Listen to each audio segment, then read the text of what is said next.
Ce podcast est une production de Scope 4 Consulting, partenaire de la transition écologique des entreprises et collectivités. Bienvenue sur Vert Horizon, le podcast de la transition écologique. Je suis Myriam Bocam. Tous les mercredis matins dès 7h, je vous donne rendez-vous pour 30 minutes de clarification et de partage. Comprendre les enjeux écologiques, c'est déjà agir dans le bon sens. Vert Horizon, Myriam Bocam.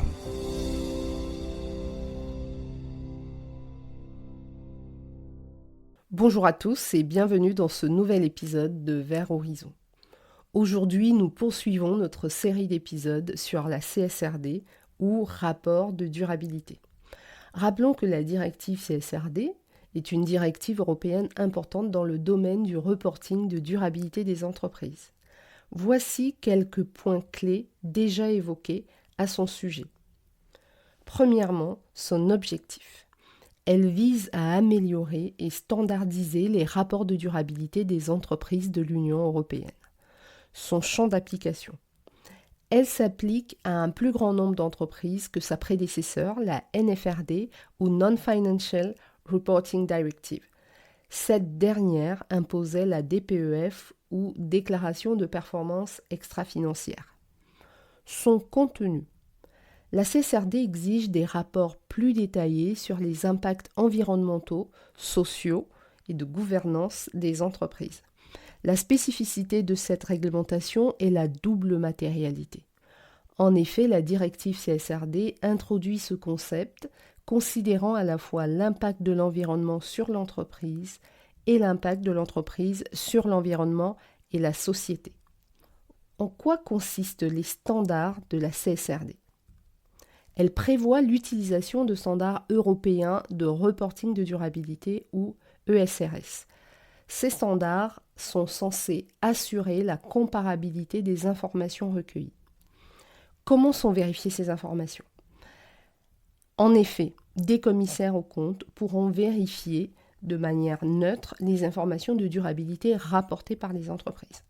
Enfin, dernier point clé déjà évoqué, son application se fera progressivement à partir de 2025 pour les exercices clos en 2023. La CSRD représente une avancée significative dans la transparence et la responsabilité des entreprises en matière de durabilité. Illustrons maintenant l'exercice de complétude du rapport de durabilité en nous appuyant sur l'exemple d'une entreprise européenne du secteur des transports. Cette entreprise anonymisée emploie 255 salariés. Son chiffre d'affaires de l'année 2023 est de 9 millions d'euros pour un total bilan de 4 millions d'euros. Détaillons maintenant les 12 normes standardisées ou ESRS du rapport de durabilité CSRD. Commençons par les normes transversales qui constituent la première partie du rapport. ESRS 1 ou exigence générale. Pour le cas de notre entreprise de transport, cela implique de fournir un aperçu général de sa stratégie de durabilité. Ça inclut une vision à long terme et ses objectifs en matière de réduction des émissions de gaz à effet de serre, notamment celles qui sont liées aux activités de transport, puisque le transport est son cœur de métier. ESRS 2, information générale. L'entreprise devra décrire son modèle économique, sa chaîne de valeur et expliquer comment la durabilité est intégrée dans sa gouvernance. Par exemple, elle pourrait mentionner son engagement à renouveler progressivement sa flotte avec des véhicules à faible émission. Après cette première partie générale du rapport, vient la partie environnement. Cette partie se décompose en 5 sous-parties dont les thèmes sont imposés, notamment le changement climatique, la pollution, les ressources en eau. ESRS E1, E comme environnement, dédié au changement climatique. Si nous reprenons l'exemple de l'entreprise que nous sommes en train de regarder, pour chaque ESRS, il s'agit d'identifier les zéros ou incidences, risques et opportunités. Nous allons les citer tour à tour jusqu'à la dernière norme. ESRS E1, incidence, émissions de gaz à effet de serre de la flotte de véhicules utilisés par cette entreprise. Les risques identifiés, Réglementation plus stricte sur les émissions, notamment dans les zones à faible émission des villes. Opportunité, développement de services de transport à faible émission, gain d'efficacité énergétique. ESRS E2, pollution. Comme incidence, on a identifié les émissions de particules fines et d'oxyde d'azote des véhicules.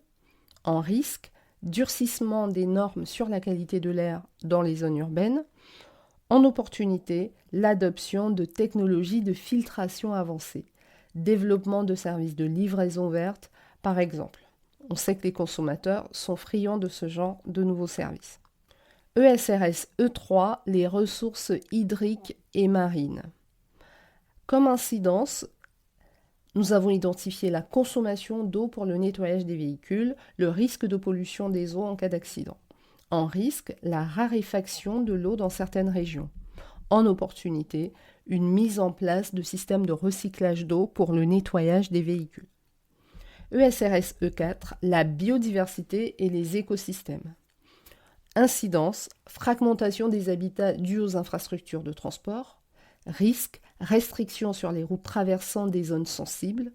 Opportunité, participation à des programmes de compensation écologique. ESRS E5, c'est la dernière norme dédiée à l'environnement. Utilisation des ressources et économie circulaire. Incidence, consommation de carburant, utilisation de pneus et autres pièces détachées. Risque, volatilité des prix des matières premières. Opportunité, adoption de pratiques d'éco-conduite, recyclage des pièces usagées. Viennent ensuite les normes sociales, identifiées par le S qui précède leur numérotation. C'est la troisième partie du rapport CSRD. ESRS S1, l'effectif de l'entreprise. Incidence, conditions de travail des chauffeurs, notamment le temps de conduite ou le temps de repos. Risque, pénurie de main-d'œuvre qualifiée, risque pour la santé et la sécurité. Opportunité, programme de formation avancée, amélioration de conditions de travail. ESRS S2, les travailleurs dans la chaîne de valeur. Incidence, conditions de travail chez les sous-traitants et chez les fournisseurs. Risque, réputation liée aux pratiques des partenaires.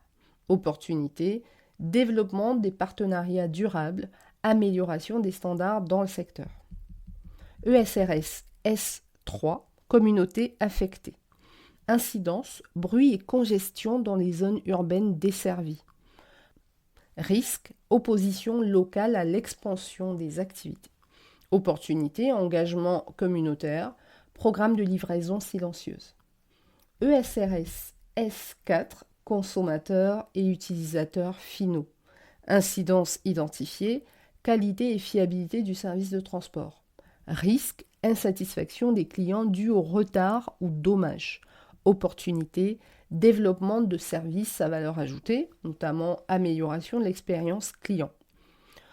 Enfin, il y a des normes de gouvernance. Ces normes constituent la quatrième et dernière partie du rapport de durabilité. ESRS G1, G comme gouvernance, conduite des affaires. Incidence identifiée pour cette entreprise, pratique éthique dans les opérations et les relations d'affaires. Risque, corruption dans l'attribution de contrats, non-respect des réglementations. Et opportunité, renforcement de la réputation, accès à des marchés exigeants en termes d'éthique. ESRS G2, c'est la dernière norme standardisée du rapport de durabilité. Produits et services, gestion et qualité. Comme incidence pour cette entreprise, nous avons identifié la sécurité et la fiabilité des services de transport. En risque, incident de sécurité, perte de données clients. En opportunité, en revanche, il y a de l'innovation possible dans les services, l'amélioration de la traçabilité. Pour cette entreprise de transport, on constate donc qu'étant donné que c'est une entreprise de 255 salariés, qui a un chiffre d'affaires de 9 millions d'euros et un total bilan de 4 millions d'euros, elle entrerait dans la catégorie des entreprises de taille moyenne selon les critères de l'Union européenne. Toutefois, selon les critères actuels de la CSRD, cette entreprise ne serait pas immédiatement soumise à l'obligation de reporting complet. La CSRD s'applique d'abord aux grandes entreprises d'intérêt public de plus de 500 salariés, puis s'étendra progressivement aux grandes entreprises et aux PME cotées. Néanmoins, il serait judicieux pour cette entreprise de commencer à se préparer à ces exigences de reporting, et ce, pour plusieurs raisons. D'abord, les grandes entreprises clientes pourraient demander ces informations pour leur propre reporting. Ensuite, cela pourrait devenir un avantage concurrentiel. Enfin, cela permettrait d'anticiper les futures obligations réglementaires. En conclusion, j'ai voulu cet épisode exhaustif, une fois n'est pas coutume, dans la description des données ESG du rapport de durabilité. Retenons simplement que la directive CSRD va venir s'adjoindre au rapport de gestion des plus grandes entreprises dès le 1er janvier 2025. Ce rapport se découpera forcément en 4 parties contenant des informations doublement matérielles, reportées selon des normes qui en facilitent la comparabilité. Dans leur premier rapport CSRD, les entreprises de transport routier, comme celle avec laquelle nous avons illustré nos propos aujourd'hui, pourraient commencer par se concentrer sur les domaines les plus pertinents pour leur activité. Il s'agit par exemple des émissions de gaz à effet de serre, de la gestion de leur flotte, de la formation et de la sécurité de leurs employés. Enfin, l'innovation dans les services de transport durables. Notre épisode est à présent terminé. Nous répondons à toutes vos questions dans l'espace commentaire sous ce podcast ou par mail à verthorizon.podcast@gmail.com.